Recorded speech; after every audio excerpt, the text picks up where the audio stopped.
Welcome to College Football Roundtable, your source for college football coverage, including major storylines, playoffs, can't miss game previews, and picks each week.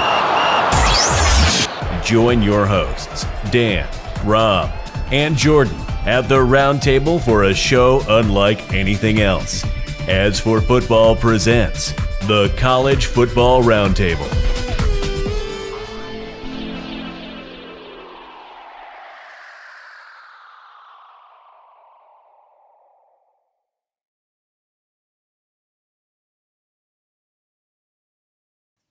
It's week 10. USC escapes dropping a third in a row by edging Cal. But did they really? Because their defense did not look so great. Kansas boomered the Sooners, and there are only 8 undefeated teams left in college football. What's up, trash talkers? Welcome back to the College Football Roundtable, or if you prefer, you still call it Ring Knocker Radio, or informally, we like to call it 2 O's and an NCO. I'm Rob, your host in Fayetteville, North Carolina. We got Dano Ikebesa calling out of coastal Connecticut, and Trigger Joe is coming to you live from the home of the Big House. Welcome to the show. Hey, this show is our first public live show that we're doing. We usually reserve this for the members of our Patreon called the Firsty Club. So if you've joined us before, thank you. If you're joining us now for the first time, please consider at least subscribing to our mailing list. If not, following us on social media and joining our Patreon. As for football, College Football Roundtable is our exploration and discussion of the wider college football universe. We still talk about the service academies and what's going on in college football. Anyway, what did you guys end up watching this weekend? Joe, how about you? No, it was kind of a slow week for college football as far as like top competition against top competition. I did, however, watch Oregon make a statement against Utah. Louisville, who I always want to say the S and I don't know why. I get a lot of crap for that. Also made a statement against Duke. I know Riley Leonard looked like he was playing, but wasn't 100. I've been on them all season. Then Liberty, James Madison, and Air Force all managed to keep their O and stay undefeated. I have no idea how Liberty is not in the top 25. But other than that, I got to witness one of the greatest combat sports performances of all time. I know this is college football, but Francis Ngannou in his first boxing match floored the lineal champ, the Gypsy King, when he knocked down Tyson Fury, and in my opinion, won the fight. So no Michigan. However, they will come back on Saturday to spank the Boilermakers. I'm also looking forward to the Lions playing tonight. None of my team played football this weekend, so it wasn't on the same level of excitement yet. But I did get the littles out to trick or treat. We carved some pumpkins, and for the most underrated holiday of all time, happy Halloween to you ring knockers and trash talkers and your families. All right, thanks, Joe. Dano, how about you? Yeah, I had a great weekend. I mean, notwithstanding the Army game, my wife's birthday, got a gorgeous day for on Saturday, which it's been raining like every Saturday since August here. So to get a gorgeous Saturday was just wonderful. Set up the full 3-screen sports bar on the back deck out there all afternoon. I watched some of pretty much everything. Joe, I agree with you, man. Liberty, they just kicked the crap out of Western Kentucky. They look really good. I have no idea how they're not ranked. Virginia Tech beat the hell out of Syracuse. Shout out to former offensive OC Brent Davis. Former Army offensive coordinator Brent Davis for getting that offense moving in the right direction. Finally, I don't know what's up with Oklahoma. They were my pick to sneak into the playoff. That didn't happen. UConn looked way more competitive against BC than I expected. North Texas also looked way better against Memphis than I expected. Thought Virginia was going to beat Miami. That was actually really sad. And then Georgia looked like Georgia for 4 full quarters against Florida. So last but not least, Coastal, super impressive at home against Marshall with their backup quarterback. So Coastal coming on. Who knows? Maybe they could win the Sun Belt after all. Yeah, that's crazy. The backup quarterback, I really thought Coastal would struggle with. I did too. They looked amazing. Yeah, if anything, they look better. Yeah. I mean, here's a guy who's fighting for his playing life versus Grayson McCall, who taking his 8-figure check from that NASCAR track, and it's got to be hard to maintain the focus with that thing in your pocket.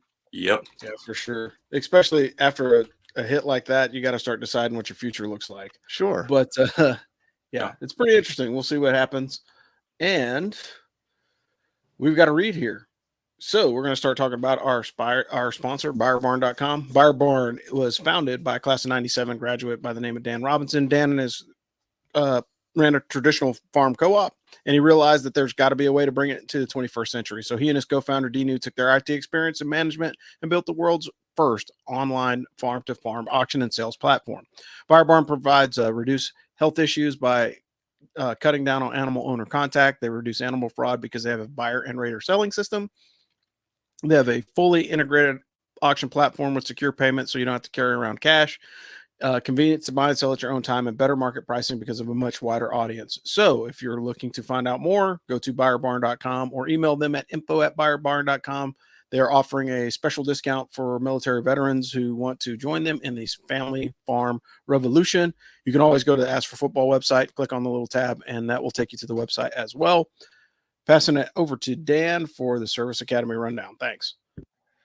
Thanks, man. Yeah, Army continues to struggle this year. They started slowly and they just never recovered. UMass ran all over them. It's frustrating. You know, we obviously just finished talking about this on the other show, so we went way deeper, but they're fumbling, strange decision making. You know, that defense is on roller skates on every play. Now they're going to Denver to take on an undefeated Air Force team. Like, this thing could legitimately get out of hand. I hope it doesn't, but it could. Meanwhile, Air Force beat Colorado State 30-13 in a snowstorm. Zach Larrier went 4 of 7 passing for 32 yards and a touchdown. He also ran for 36 yards and a touchdown. Falcons offense rushed for 261 yards and a touchdown, which is a very decent amount of offense in a snow rivalry game. That team is good. Like, I don't know if they are world-beating good, but they're extremely consistent every single week, which is very impressive. And finally, Navy had a bye again. That was like their 14th bye this season. They take on Temple this week at 2 p.m. on ESPN Plus. You know, I'm still not sold on Navy's offense, but that defense is really, really good. And if the offense starts showing signs of improvement, then, you know, who knows? Mids are currently 3-4, and they get every chance to make a bowl game. So I guess we'll see. Over on the FCS side, Coast Guard, the Bears scored 14 second-half points, which was not quite enough to get them over the hump against Maritime. They lost 21-24. They take on Worcester Polytechnic this Saturday. And finally, Merchant Marine Academy lost to Worcester Polytech this week, 21-14. They have a bye this week, and as they get ready for the Secretary's Cup against Coast Guard on Veterans Day. That's like the Division III, the Secretary's Cup. That's a Division III version of Army-Navy with Merchant Marine and Coast Guard. Should be interesting. Both teams have had pretty good seasons, and I don't know if one team has been as much better than the other team this year as we've seen in recent years. So that's probably worth checking out. All right, sounds good. And we're going to be keep it on moving on. So now we've got the top 10 this week. Joe, what you got? Well, no change to number 1. Georgia State's put up. They throttle the Gators in the swamp 43-20. Michigan State's at 2. They were off. Got the Boilermakers on Saturday. Ohio State at 3. They handled Wisconsin on the road in a pretty decent showing, 24-10. FSU quietly making a case to be a team at the end of the year at number 4. No surprise here as they dump Wake Forest 41-16. Washington stays at number 5, did exactly what myself and Colonel Rob said they would and beat Stanford on the road in a closer game than Vegas thought it would be, 42-33. Oregon makes the big jump to 6 after they made that statement and pummeled the number 13 Utah Utes on the road, 35-6. The Ducks go up 2 spots. Texas smokes BYU by the same number, 35-6. The Horns aren't done yet. Alabama was off, and they're at number 8. Penn State looked very unimpressive, in my opinion, against an Indiana team that's seen their share of woes this season, but got it done at home, 33-24. And then somehow Oklahoma stays in the top 10 after dumping a game to Kansas that involved no defense, 38-33. Kansas is good, though. They got 2 losses on this season. I mean, they're not like a terrible team. I agree that Oklahoma had it and they couldn't close it out. But their backup quarterback, man, I didn't expect to see him play. I don't know if you watched Jason Bean. The kid has a decent arm. He's not very accurate. He threw 2 picks, but he's got some speed on the edge, and he turned the corner a couple times and like made some great plays with his legs, and that really is what kept him in it. That and turnovers, man. Again, the turnover game, and I swear we talked about it on this show before, and we were like, hey, are there a lot more kickers missing? And again, it seemed like every game that I watched this weekend, there was a missed kick. Do you remember when Kansas was irrelevant 5 years ago when they had become like a laughing stock of Yeah, college yeah, football? that seems like a long time ago now. Doesn't it? Right. Yeah. It seems like since they got relevant again, the offense was something that they had in their back pocket from the get-go. It's just they've never really been focused on defense. It seems like if you can score more than if you can hold that team to 28, you can beat them on any given Saturday. Yeah, so, man, once they get a defensive front like they've got on offense, Kansas could be a scary team in that conference. Yeah, that's true. And, rolling down to the rest of the top 25 discussion. And again, we cover this because, again, we can go down all top 25 teams, but that would take forever. But we do highlight the losses. So we're sitting at 44 losses in the top 25 already. It's a bloodbath. The rotating door at 24 has continued to hold true pretty much for the last 5 weeks in college football. So if you're the number 24th ranked team, be prepared to take an L unless you're inactive that week. So as we mentioned, Kansas knocked off number 6 Oklahoma 38-33, which is going to throw the top 6 in upheaval. And this is the other part that's going to be interesting because we get the first lap of the college football playoff committee's picks this week. So it'll be interesting to see who's in that 5 and 6 billet because that's really, if somebody slips, that's who's going to be coming in. Expect Bama to be 5 or 6, assuming that since they were inactive this week, they're probably going to be 6. Who knows? But it's Bama, like everybody in college football either loves to hate Alabama or just loves Bama. I have no idea why. Again, Utah got smacked around by Oregon. I did not see that coming. I thought that would be a much closer game. I think Oregon's gaining momentum, and then Arizona is picked off at number 11, Oregon State. Like that's two top 25 teams in the past 2 weeks. So I legitimately think that Oregon is trying to steal the spoiler maker crown for this season, but from Purdue, and they seem to be doing it. They edged Oregon State 27-24. I tell you that loss right there for Oregon State just makes their matchup against Oregon even more salty.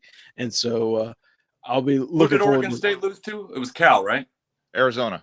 Yeah, Arizona. Jeez, yeah. I keep getting those two mixed up because they're like the same team. They're like 500 and they play lights out. They play to level their competition. Yeah, and that's exactly what they did with Washington. They should have won that game. Yeah, for sure. Like they should 90-yard pick six is the only thing that saved them. Yeah, Washington should be highly thankful for a bad pass in the waning moments of that game. So Georgia Tech upset UNC, number 17 UNC, or at least previously number 17 UNC, 46-42. This is not a basketball score either. So this is back-to-back losses for the Tar Heels. I mean, like I swear, like the commentators jinx these teams. They're like, oh, well, every time, UNC rolls out to 5 or 6 wins and then they start falling apart. And sure enough, that's exactly what happened. Drake May has looked good, but again, he's starting to look like Caleb Williams. I can throw 4 touchdowns in a game, but my defense doesn't show up. If the defense isn't there, you're not going to win. And I think the clock has struck 12 on the Cinderella story for UNC because they were 10 weeks ago. Yeah, they were in the driver's seat to win the ACC. Like they at least would have made it to the championship game, and now we're scratching their head and see what happens. And of course, we mentioned the Duke shutout by Louisville, 18-0. Riley Leonard got hurt; he re-injured that high ankle sprain that kept him out for the last couple of weeks. That kid's a great athlete, man. Like I like him. I think like any coach would be happy to have a kid like that on their team. But again, when somebody's hurt, it really takes away from the offense when you're banking in on that guy being available to at least play the first half, maybe 3/4 of the game. And one of the worst injuries you can have for an athlete is a high ankle sprain, and so it's worse than a broken leg in some places. Yeah, because it just keeps coming back. It's a nagging injury. It doesn't become something that heals quickly. All right.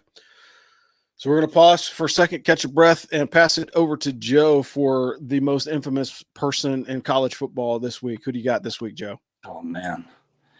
I put it in the outline just so you guys knew I was annoyed, but we may have to change this segment to Trigger Joe's Triggered Minute because I was quite annoyed last week, and it's even worse this week.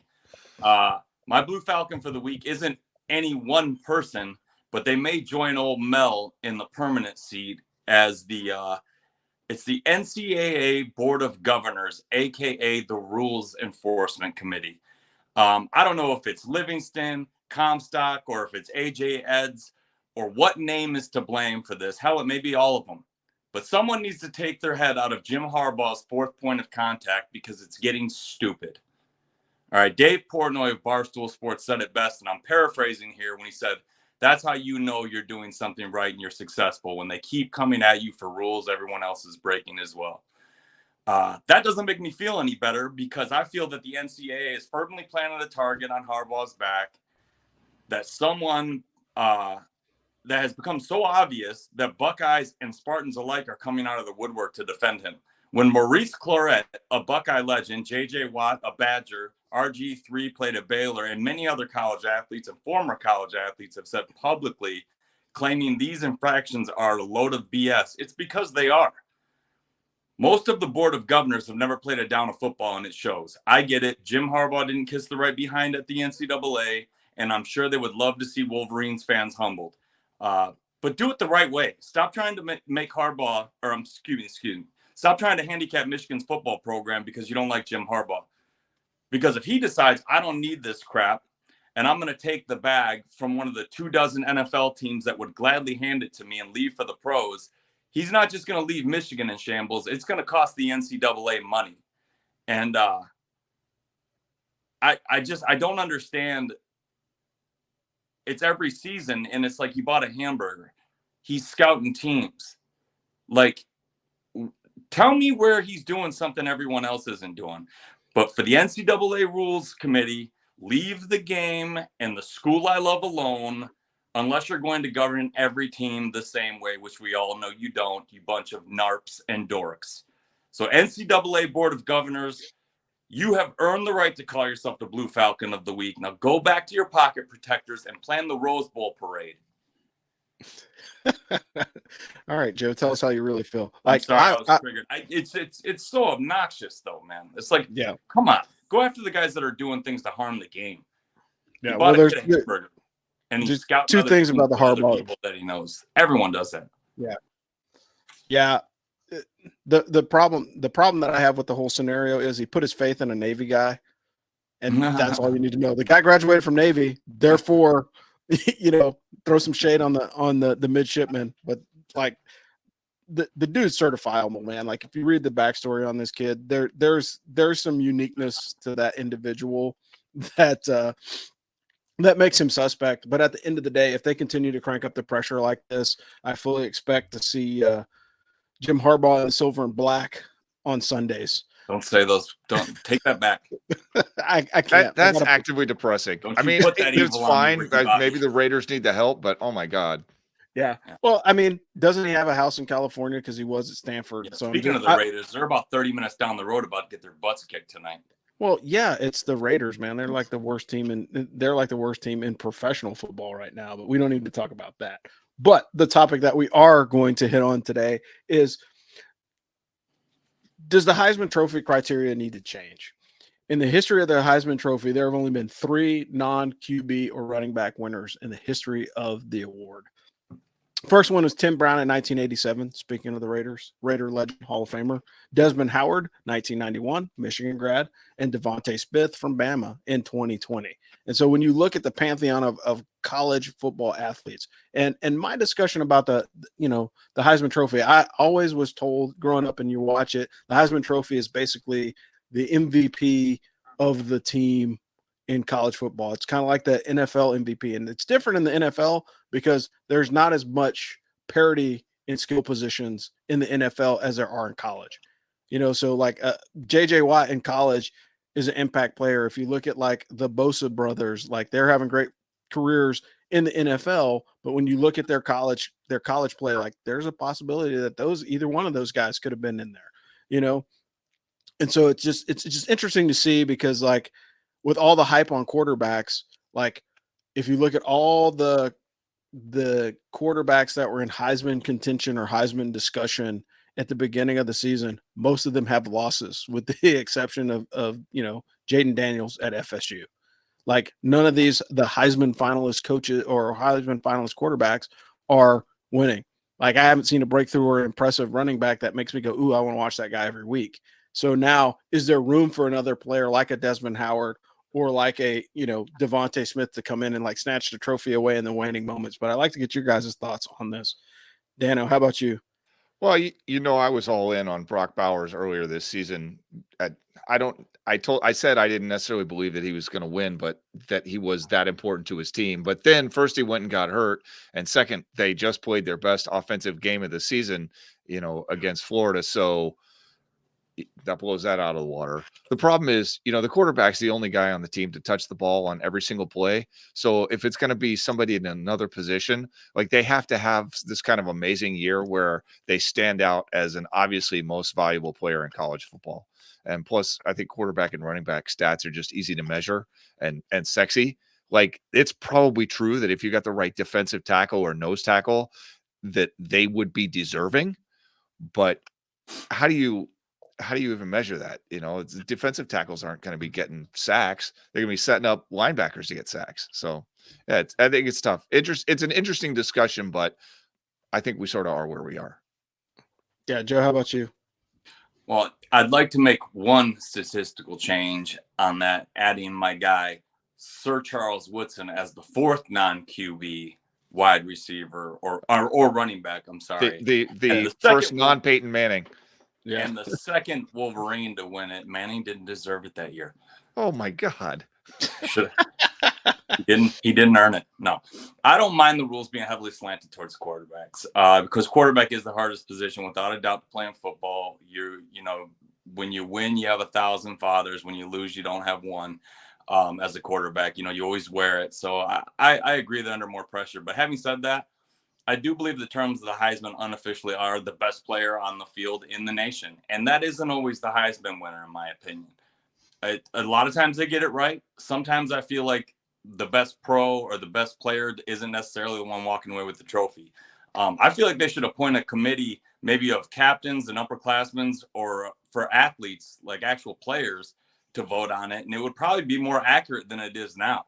I mean, I'm sure that will never happen, but I was also sure they'd never pay college athletes 10 years ago, and look where we are. So I would love to see that as one of the changes if they made any to it. Yeah. So I'm going to toss this name out here just to see what you guys' thoughts are. So in the year of like, hey, we've got to decide who's going to be, the number one player in college football, Will Anderson Jr., right? That guy was a phenomenal athlete, great edge rusher, great team. I think he played on one or two national championship teams for Bama. And at no point in his tenure as a football player, was he recognized as the MVP of college football. And I think there's just something to be said about, like, there are some defensive players that make a huge difference. And those guys are on the, the history list of great linebackers or great defensive players. And maybe it's not the Heisman itself, but maybe it's just bringing more visibility to some of the other awards that happen in college football. And maybe that's it, with all the media dollars that college that has would be now. A good change. You know what I mean? Let's talk about the guy who wins the Outland Trophy, because the dude that wins the Outland Trophy is probably a really damn good, offensive player. He's probably a really intelligent kid, and he's probably doing something with his life. I know one guy that a friend of mine used to teach when she was in college. She was a college professor, and he was like, yeah, the reason why I didn't win any offensive awards because he was up at the same time as Tim Tebow. He's like, that kid is feeding children in Nigeria in the summertime while I'm trying to, get a summer workout in. And so, but bringing more visibility maybe to the rest of the game. Like, that they have the money, with name, image, and likeness, they have the extra cash now that they don't have to promote as many things in college athletics as much as they did, or they can come up with partnerships to promote those guys. Like, hey, how about this NC2A, rather than freaking climbing all over Harbaugh, why don't you structure a deal for a kid who wins the Outland Trophy to get a scholarship, or give more scholarships to the school, or find some NIL money, because I'm sure that, the NCAA committee is stuffing their pockets with, all this, I wouldn't call it ill-gotten gains, but definitely not hard worked for gains, that they benefit. The NCAA makes about when they do their annual reports or their semi-annual reports or biannual reports, they're making about $1 billion a year. So they could do a little bit more to recognize athletes and all sports across the board. And I think maybe that's it, and it's not everybody gets a trophy. We're just giving the people that do get trophies a little bit more recognition, and maybe that will fix it for me. But just my thoughts. But speaking of recognition, there's a guy that we have to recognize, and he is really, really great at helping people find mortgages and getting mortgage loans. But I'll pass it over to Dano to talk So about. Craig Oxane is the vice president of residential lending for Draper and Kramer in Chicago. He's a member of the West Point class of 1994, licensed to lend in all 50 states, based out of Chicago. Friends, he is one of the largest VA lenders in the country. He's going to give you super competitive rates. And as we've discussed a million times, the mortgage process is super confusing. You want to go with somebody that you can trust, not a call center, not some random big box bank or whatever. This is how the West Point network functions. Craig is helping us stay here in Astor Football, stay in business here at Astor Football. And we're helping you get the best deal on a mortgage that we can by introducing you to the man that you need to meet. Plus, Craig does not charge lending fees for veterans. It's a huge savings, like $1,300. So get that money. Go get that. Craig Oxane, vice president of residential lending. Check him out. Links on our website. Go to astrofootball.com. Click the button. You fill out a little questionnaire. You'll be talking to Craig in a couple of hours. Couldn't be easier. And let me tell you, getting a mortgage, that's a pain in the ass. So make it easy. Thanks, Dano. All right, so they're moving on to games of the week. If you can believe it, we got games on Tuesday again. For those of you guys that are out trick-or-treating, set those DVRs if you're interested in any of these teams. So the Halloween games, you've got NIU in Central Michigan and Buffalo at Toledo on ESPN and ESPN2. On Wednesday night, on November the 1st, you got some other games. You got Ball State and Bowling Green, Kent State and Akron. So you got MAC action. MAC action is on Wednesday nights on ESPN Plus, and they actually have combined it to MACtion. That is the word for, MAC football on Wednesday nights. On Thursday, November 2nd, you got TCU at Texas Tech, Wake Forest at Duke. That should be a good game. South Alabama at Troy. That's a good game. That's a great game. That's a good one there. Yeah, I mean, I would definitely dip a toe in those and watch a couple of those. I think, we talked about it. I sent a text out this weekend, contenders versus pretenders. I think one of the people that we left off that list that was like way overhyped at the beginning of the season was TCU. Like, man, had the mighty fallen. Like, they made it all the way to the national championship. Yeah, and again, Max Duggan was a key part of that, and he went on to the pros. But holy smokes, man, those guys are not having a good season this year either. No. You mentioned Tuesday Night Football. Georgia State and Georgia Southern last Tuesday was a hell of a fun game to watch. Oh, yeah. That's a big rivalry game. I had a 7-legger that night because I took both running backs, and it was just an absolute track meet. But it was the running game. The running back for Georgia Southern is the real deal. And I wish I don't want to screw his name up. But he had like 200 yards and 2 touchdowns. Then the other guy went for $150 and a score, and it was a good game. Yeah, and again, I think that's one of the things. Like, if you're a college football fan, you got to find those small in-state rivalries. Ball State, and Bowling Green. That's a good game. Like, why? Yeah. Because those guys don't like each other. Kent State and Akron. The reason why those guys are going to play tough is because those guys are in the same recruiting population. So teams that have the same recruiting population tend to have the best rivalries, and that's across college football. That's why a lot of people, most people don't understand like the history of rivalries, and maybe we can talk about that next week. But the bottom line is a lot of those rivalries that come from like the same recruiting pool. That's why Texas and Oklahoma is so rigid, because like they played these guys, or the coaches from both teams that visited these kids, and they made a decision to go to the other program. And so it's always interesting to see those teams, and particularly the ones that are in-state rivalries. Those get a little bit more heated because you probably are playing. You're going on your 5th or 6th year playing the same kid, and so it makes it. You play that kid in high school, and then you play him again in college. Like it amps things up a bunch. Moving on to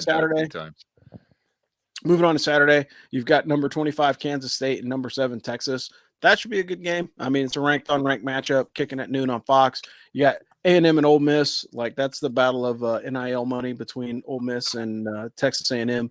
You got for Dano, we threw this one on here. This is going to be on the SEC network. UConn at Tennessee. That one you can skip.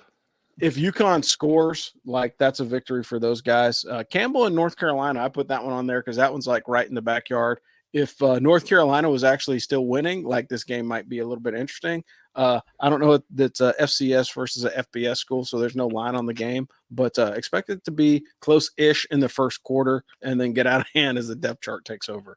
You got Notre Dame and Clemson. That's another team that, like, super pretender, right? Like, I think I saw an article that says, does Clemson have a Dabo problem? And at this point, I'm going to say yes. Like, they're not winning. They're like, what, 4-3, 5-3 now?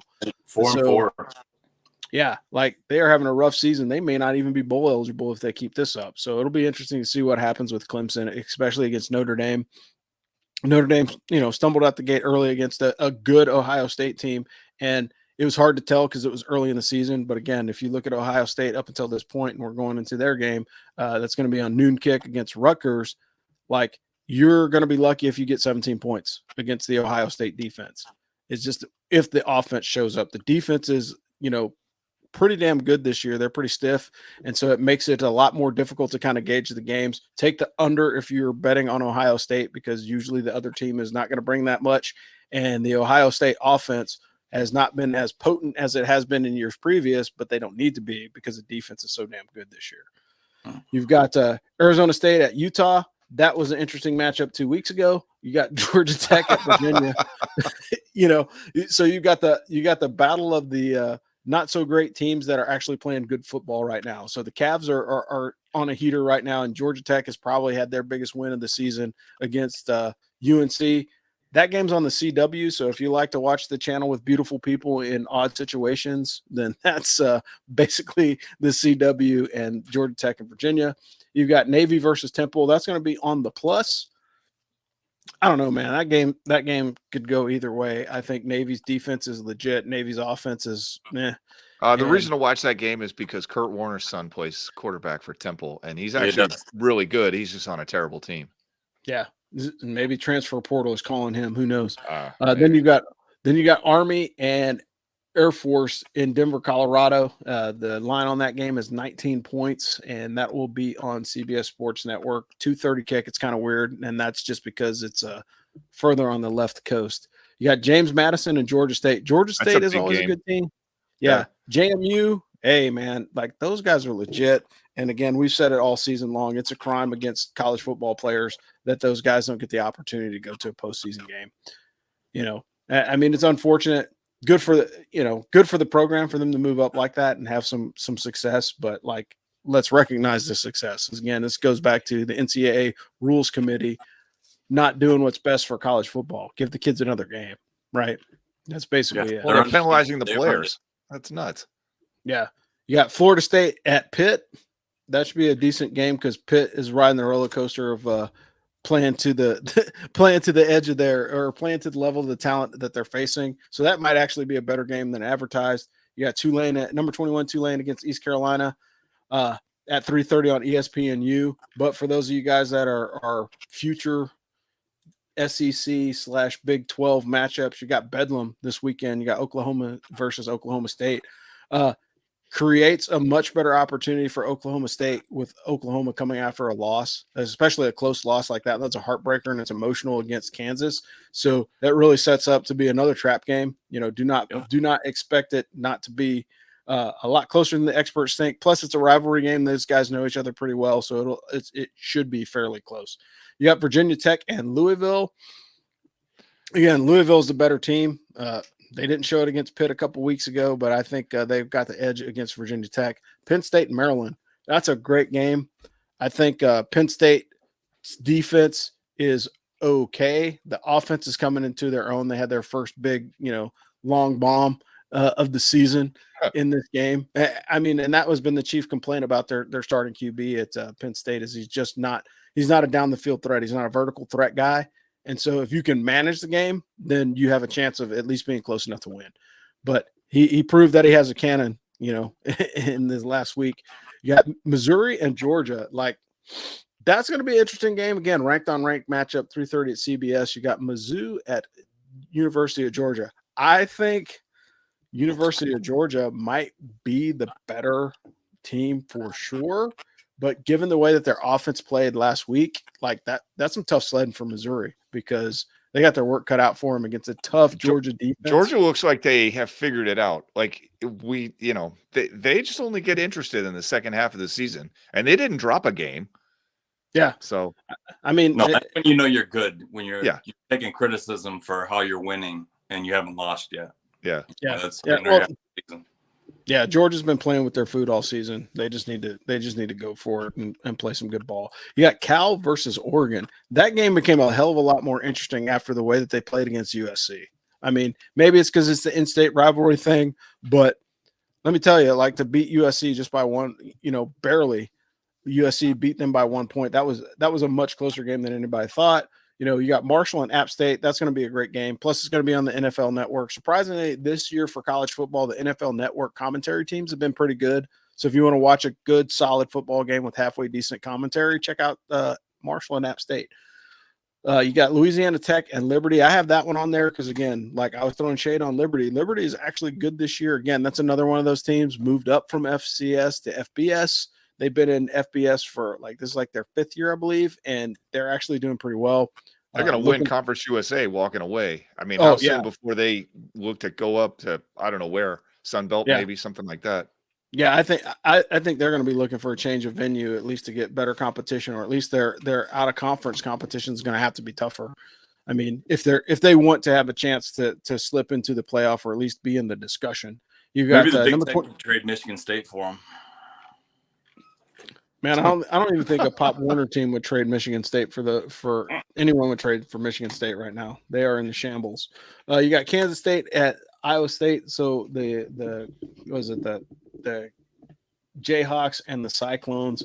You got Georgia Southern and Texas State. That might be a good game. You got Purdue playing against number 2 Michigan. I don't think the Spoilermakers got enough in the tank to knock off the old Wolverines. This game should be better, but I don't think it's going to be as close as anybody thinks. I think expect Washington and USC to be another shootout. Bottom line, both of those teams can score, and they will. You've got LSU at Alabama. I think that's the highlight game of the weekend. I was going to say that's your game of the week right there.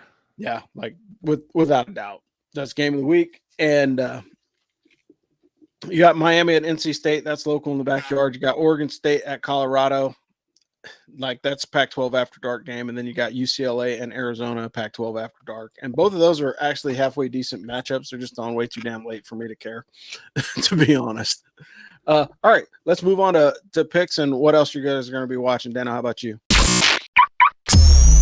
Weekly locks.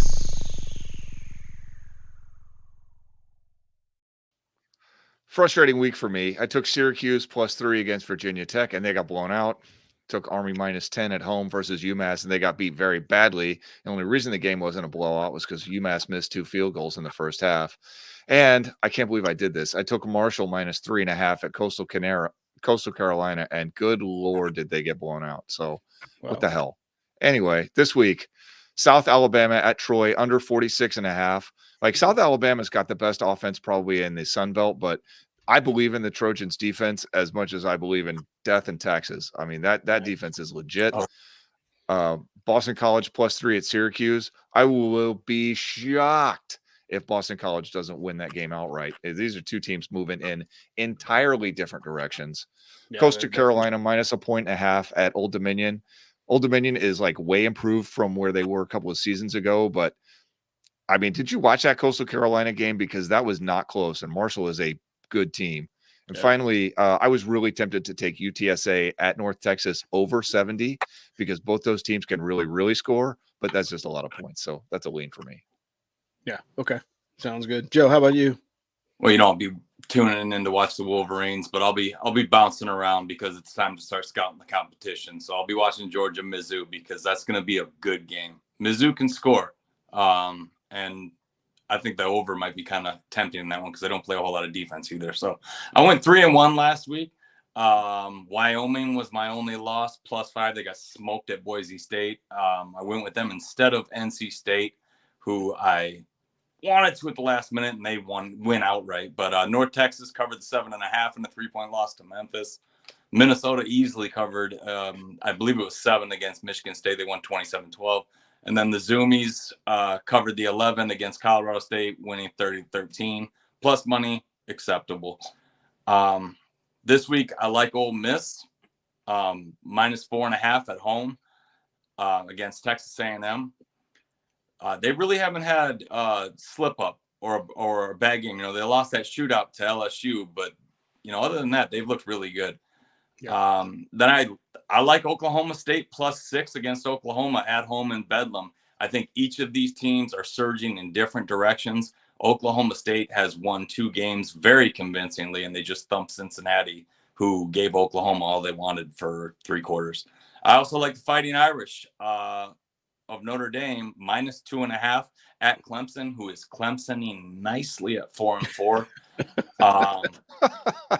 And I also like the Fighting Primes, aka the Buffaloes of Colorado, +13 at home against an Oregon State team that just lost. That's an Colorado interesting can pick. score. They've been able to score all season, and Oregon State might be having that big loss hangover. Yeah, the problem with Colorado is just their offensive line is horrible. Like, I don't know if you watched that UCLA game. Literally, UCLA lined up their entire defensive line in 2-point sprinter stances and were just sprinting into the backfield, running to the drop point. Like, there was no technique. It literally was, all right, line up and go. And like, that's what they were doing. So it'll be interesting to see what adjustments they made between this past week and this week coming up to see if they can do anything to project Shedeur Sanders. Like, at some point, they might either need to put that kid under center to give him a little bit more protection because they can build a pocket around him. But he's been taking some licks. He had, I think it was 7 sacks this past weekend. So for me, yeah, it was bad. He got beat up. So for me, I went 2-1 this past week. I hit on USC and Cal.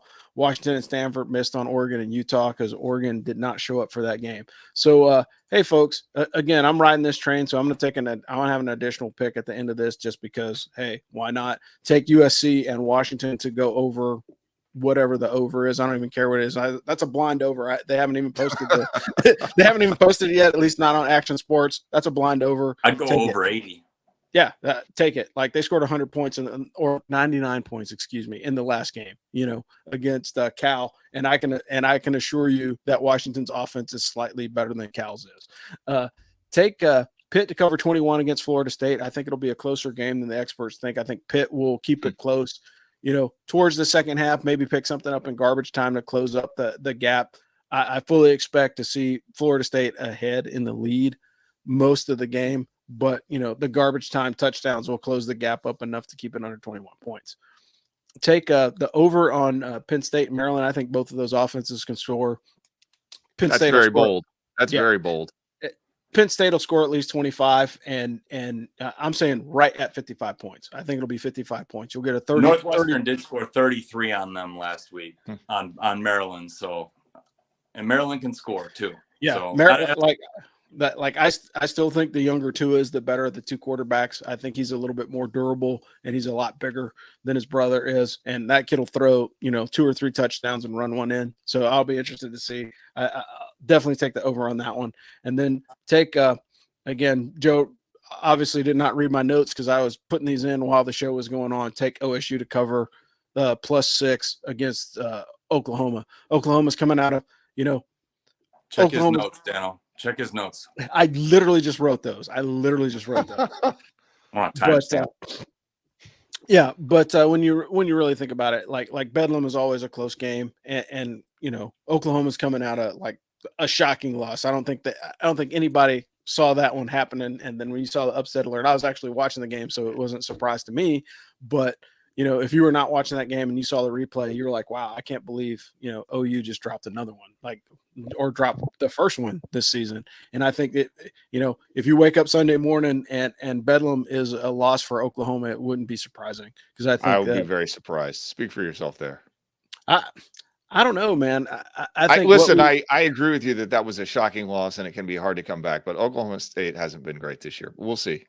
Yeah, what I see is I think people now are starting to get to the point in the season where either you're trending up or you're trending out, and I think Oklahoma might be trending out. It's just like Syracuse. Like, we thought Syracuse was going to be a world beater week 2 or 3.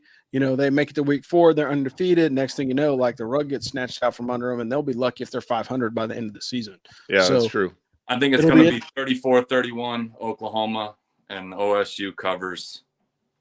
I think Oklahoma's going to have a little big game loss hangover, and they're going to come back and win it in the end, but it'll be 1 score. Yeah, I think that's fair. Well, given the way that field goal kickers are kicking this season, it might just be 3 points, with a couple missed kicks. Who knows? But, right. Yeah, we're getting towards the end, guys. The last thing that we got is the bandwagon fantasy sports update. Matt is still he is in the driver's seat, man. I'm 2 points away from him. I have more away wins than anyone but I just need I need one more head-to-head matchup, man. We're getting so close. Dan, you and I are battling it out for number 2. We'll just be trading until the end of the season. I don't think anybody can catch Matt. Like, he is so consistent. You can have he's so consistent. I'm telling you. Yeah, like he's done well in the league, and I'll say that much.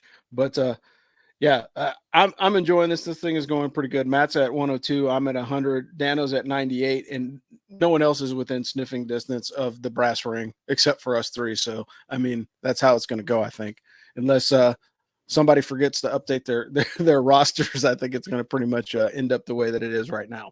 Anyway, hey guys, this was our first live open show.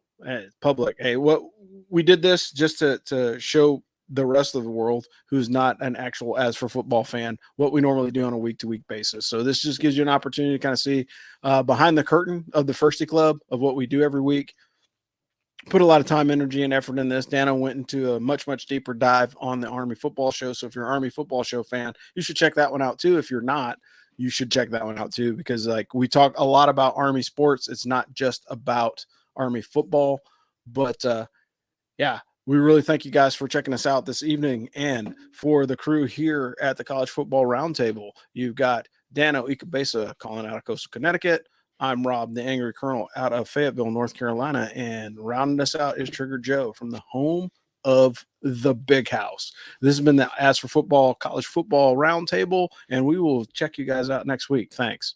Beat Air Force. Thanks for listening to the As for Football College Football Roundtable. Tune in next week as the AFF team brings you more hot takes and college football analysis. We'd like to thank our sponsor, BuyerBarn.com. BuyerBarn.com is the world's first platform to perform online auctions and sales for farm animals. BuyerBarn.com is dedicated to helping small farmers in America and are extending a special discount to military veterans who want to help in the revolution of the family farm. Go to BuyerBarn.com/military. That's BuyerBarn.com, BYREBARN.com to learn more and to get started, or email them at info@BuyerBarn.com. Thanks again for listening to As for Football College Football Roundtable, and as always, beat Navy.